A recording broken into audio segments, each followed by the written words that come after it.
नमस्कार विद्यार्थी मित्रांनो, बघा मेकॅनिक्स ऑफ स्ट्रक्चर म्हणजेच मॉस त्यातला लेसन इलास्टिक कॉन्स्टंट. बघा आपल्याला जे एक्झाम्पल घ्यायचे ते एक्झाम्पल बघा कशावरती, relation between E G and K. E म्हणजे बघा Young modulus, G modulus of rigidity आणि के म्हणजे बल्क मॉड्युलस. या तिघांच्या रिलेशन वरती आपल्याला एक न्यूमरिकल इथे सॉल्व्ह करायचं आहे. तर बघा आपल्याकडे दोन रिलेशन दिलेले तुम्हाला. इथं ई आणि जी चं एक रिलेशन आहे. म्यू म्हणजे आहे ते पॉइसन रेशो. बघा ई म्हणजे Young modulus, G modulus of rigidity आणि म्यू पॉइसन रेशो.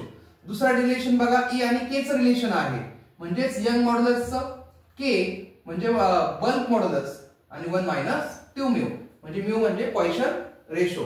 बघा त्यातला सम स्क्वेअर बार आहे 400 मिलीमीटर स्क्वेअर, म्हणजे एरिया आपल्याला दिलेला आहे 400 मिलीमीटर स्क्वेअर. बघा त्यानंतर लेंथ आपल्याला दिसते 2 मीटर. बघा त्या 2 मीटरला आपण मिलीमीटर मध्ये कन्वर्ट करू म्हणजे 2000 मिलीमीटर. बघा इलॉंगेशन म्हणजे चेंज इन लेंथ तो आहे आपल्याकडे 1 मिलीमीटर. अंडर अन ऍक्सियल लोड बघा तुम्हाला पी दिलेला आहे 40 किलो न्यूटन. 40 किलो न्यूटनला आपण न्यूटन मध्ये कन्वर्ट करू म्हणजे इंटू 10⁻³ त्याला मल्टिपल लावा म्हणजे 40 इंटू 10⁻³ न्यूटन. त्यानंतर मॉड्युलस ऑफ रिजिडिटी.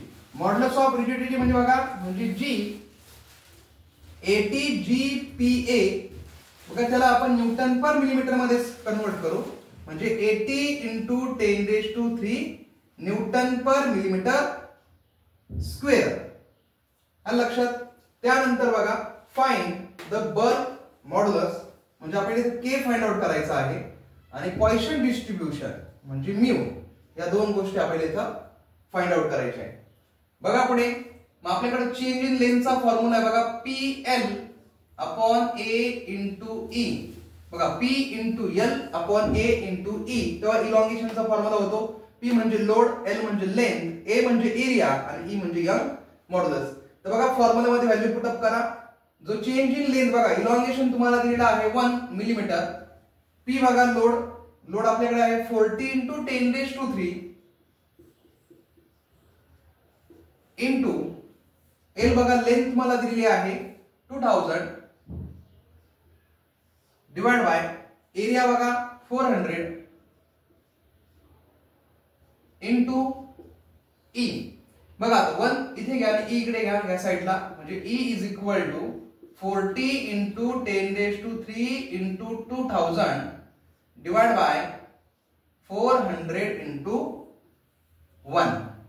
बघा इथं 0 विल गेट कॅन्सल. त्यानंतर बघा इथे 4 विल गेट कॅन्सल म्हणजे इथे लक्षात घ्या E इज इक्वल टू म्हणजे इथं 10 तो 10 आणि इथे 20 म्हणजे आपल्याकडे इथे झाले 200 इंटू 10⁻³ न्यूटन पर मिलीमीटर स्क्वेअर. बघा अशा पद्धतीने आपण यंग मॉड्युलस इथे फाइंड आउट केला. त्यानंतर बघा ई आपल्याकडे आल्यानंतर आपल्याला म्यू फाइंड आउट करून घ्यावा लागणार आहे. तर आपण बघा इथं ई तर आहे आणि जी ची व्हॅल्यू आपल्याला दिलेली आहे म्हणजे म्यू आपण इथे फाइंड आउट करू शकतो. बघा E is equal to 2 into G bracket 1 plus mu.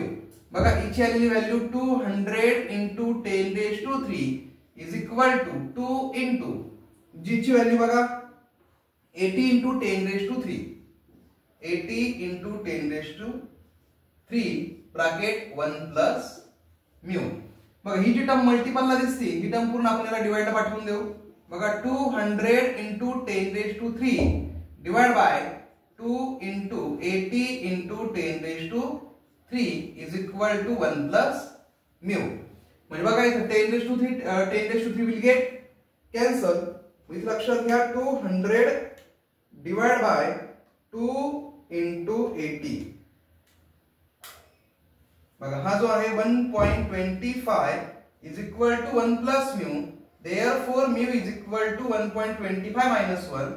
Mu is equal to बघा 1.25 मायनस 1 करा म्हणजे हा येतो आपल्याकडे म्यू ची व्हॅल्यू 0.25 म्हणजे आपण हा काढलेला आहे पॉइसन रेशो.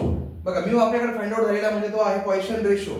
त्यानंतर आपल्याला काढायचं आहे बल्क मॉड्युलस म्हणजे के. त्याचं रिलेशन बघा या साइडला आपण घेऊया. दुसऱ्या याच्यात बघा E is equal to 3 into K बघा 1 मायनस 2 म्यू. आपल्याला बल्क मॉड्युलस फाइंड आउट करायचं आहे, लक्षात घ्या.